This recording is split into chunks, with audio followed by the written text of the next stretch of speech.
Ma'am, आपको angiography की ज़रूरत है। ऐसे कहते ही पेशेंट घबरा जाता है, उसको टेंशन हो जाती है कि डॉक्टर ने ये क्या कह दिया। क्या मुझे सच में इतनी बड़ी दिल की परेशानी है कि जिसके लिए डॉक्टर मेरी एंजियोग्राफी करने वाले हैं? क्या मुझे बहुत परेशानी होने वाली है, या इसमें बहुत सारे कॉम्प्लिकेशन होने वाले हैं, या फिर सच में मैं ज़िंदा तो रहूँगी? ऐसे वाले प्रॉब्लम्स या ऐसी वाली परेशानियाँ पेशेंट के दिमाग में घूमने लगती है जैसे ही एंजियोग्राफी का नाम लिया जाता है। एंजियोग्राफी एक डायग्नोस्टिक प्रोसीजर है, इससे डरने की ज़रूरत नहीं है। तो आज हम समझेंगे कि क्या सच में आपको एंजियोग्राफी की ज़रूरत है और कौन से मरीजों को एंजियोग्राफी करानी ही चाहिए। तो मैं आपका अपना cardiologist doctor Shripad from Shripad heart centre, स्वरूप नगर, कानपुर से। आज हम बात करेंगे कि किसको एंजियोग्राफी करानी चाहिए। या आपके मन में अभी भी क्वेश्चन होता है कि सच में कि आपके डॉक्टर ने आपको एंजियोग्राफी बताई है तो उसकी करने की ज़रूरत है, या फिर एंजियोग्राफी किसको करानी चाहिए। तो इन सब के आंसर आज हम देखेंगे। एंजियोग्राफी में कोई कॉम्प्लिकेशन तो नहीं होते हैं, एंजियोग्राफी के बाद का क्या, इन सब के बारे में आज हम डिस्कस करेंगे।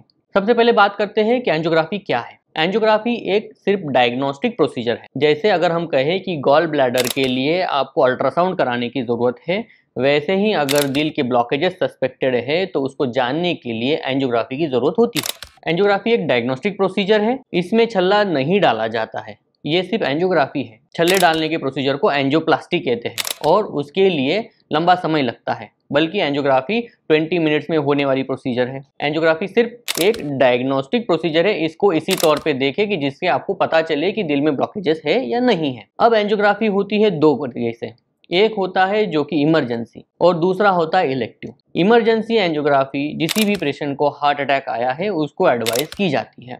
उसका डायग्नोसिस आपको खुद को ही पता चल जाता है। अगर छाती में दर्द होने लगा है, भारीपन हो रहा है, पसीना छूट रहा है, बीपी घबराहट हो रही है, सांस फूल रही है, ऐसे सिम्टम्स जानते ही ईसीजी और इको के बेसिस पे डॉक्टर आपको कभी कभी इमरजेंसी एंजियोग्राफी का एडवाइस करते हैं। बाकी वक्त एंजियोग्राफी जनरली इलेक्टिव होती है। इलेक्टिव का मतलब होता है कि आपका डायग्नोसिस ओपीडी बेसिस पे हो चुका है और आपको अब दिल की डायग्नोसिस बनाने के लिए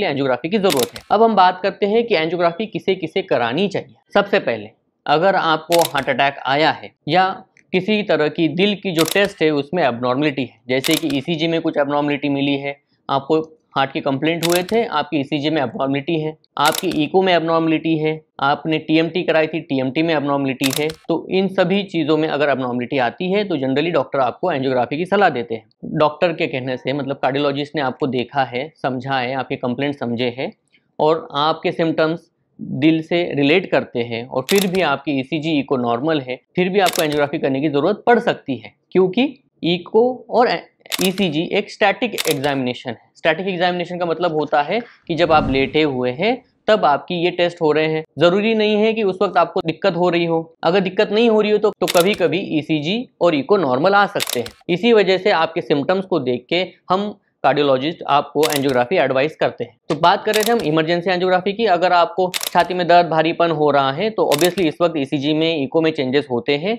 और उस बेसिस पे आपको इमरजेंसी एंजियोग्राफी बताई जाती है। इलेक्टिव एंजियोग्राफी जब बताई जाती है जब आपको एंजाइनल चेस्ट पेन हो रहा होता है, उसमें आपका ईसीजी, इको, टीएमटी होता है।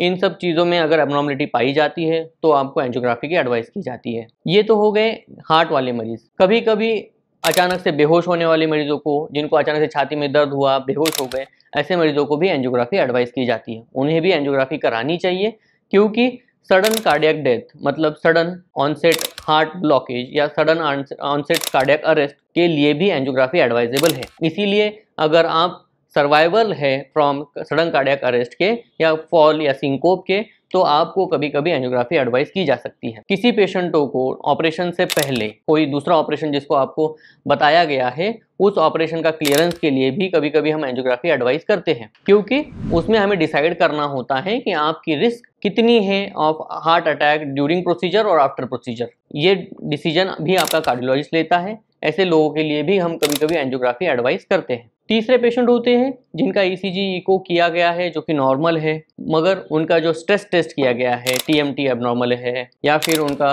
स्ट्रेस इको किया गया है, या फिर परफ्यूजन स्कैन किया गया है। परफ्यूजन स्कैन एक नई तकनीक है जिसके हिसाब से हम मायोकार्डियम में इश्चीमिया डेमोन्स्ट्रेट करते हैं। यहाँ पर भी अगर एबनॉर्मलिटी है तो आपको एंजियोग्राफी एडवाइजेबल होती है, क्योंकि हमें ये देखना ज़रूरी है कि आपके ब्लॉकेजेस कितने हैं और उसका क्या आपको आगे उपचार कराना है। बिना एंजियोग्राफी किए आपको ये डिसीजन देना कि क्या आपको सिर्फ दवाई चलानी है या फिर आपकी दवाई बढ़ानी है या दवाई घटानी है, आपको स्टेंट डलवाने की ज़रूरत तो नहीं है, आपको बाईपास की तो ज़रूरत नहीं है, इस सब का आंसर एक ही टेस्ट पे आता है जिसका नाम है एंजियोग्राफी। एंजियोग्राफी से डरने की ज़रूरत नहीं है, एक सिंपल एंड बहुत ही ज़रूरी प्रोसीजर है। ये आपकी जान भी बचा सकती है क्योंकि इसी से आपको आगे के आने वाले खतरे के बारे में पता चलने वाला है। अगर हम देखें कि आपकी जो एंजियोग्राफी करने की रिस्क है, वो रिस्क आपको आने वाले हार्ट अटैक से बचाने की रिस्क से बहुत कम होती है। अगर आपको एक सर्टिफाइड कार्डियोलॉजिस्ट ने या फिजिशियन ने देखा है और उन्होंने आपको एंजियोग्राफी एडवाइस की है,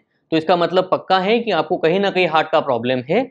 इसी वजह से आपकी जो हार्ट अटैक की रिस्क है उसको कम करने के लिए आपको एंजियोग्राफी की एडवाइस की गई है। तो ये बिल्कुल ना समझे कि एंजियोग्राफी से आपको कुछ प्रॉब्लम होने वाला है या फिर हमें ज़रूरत ना होते हुए भी एंजियोग्राफी बताई गई है। कार्डियोलॉजिस्ट या फिजिशियन आपको तभी एंजियोग्राफी एडवाइस करते हैं जब उनको लगता है कि आपकी हार्ट अटैक की रिस्क ज़्यादा है एज कम्पेयर टू आपको सिर्फ दवाई देने से कंटिन्यू करने से। इसीलिए मैं कहूँगा कि अगर आपको किसी ने एंजियोग्राफी एडवाइस की है, किसी अच्छे कार्डियोलॉजिस्ट या फिजिशियन ने एंजियोग्राफी एडवाइस की है, तो बेझिझक बिना डरे आपको एंजियोग्राफी की टेस्ट करानी चाहिए। अदरवाइज ये ऐसा होगा कि आपको पथरी का डायग्नोसिस तो बनाना है बट आप कह रहे हैं कि हमें अल्ट्रासाउंड नहीं कराना, नहीं तो हमें परेशानी हो जाएगी। इसीलिए मैं कहूँगा अगर आपको ज़रूरत है तो एंजियोग्राफी ज़रूर कराइए। ये था एंजियोग्राफी किसे करानी चाहिए के बारे में। अगर आपको ये वीडियो पसंद आया हो तो इसे लाइक करें, शेयर करें और कमेंट करें।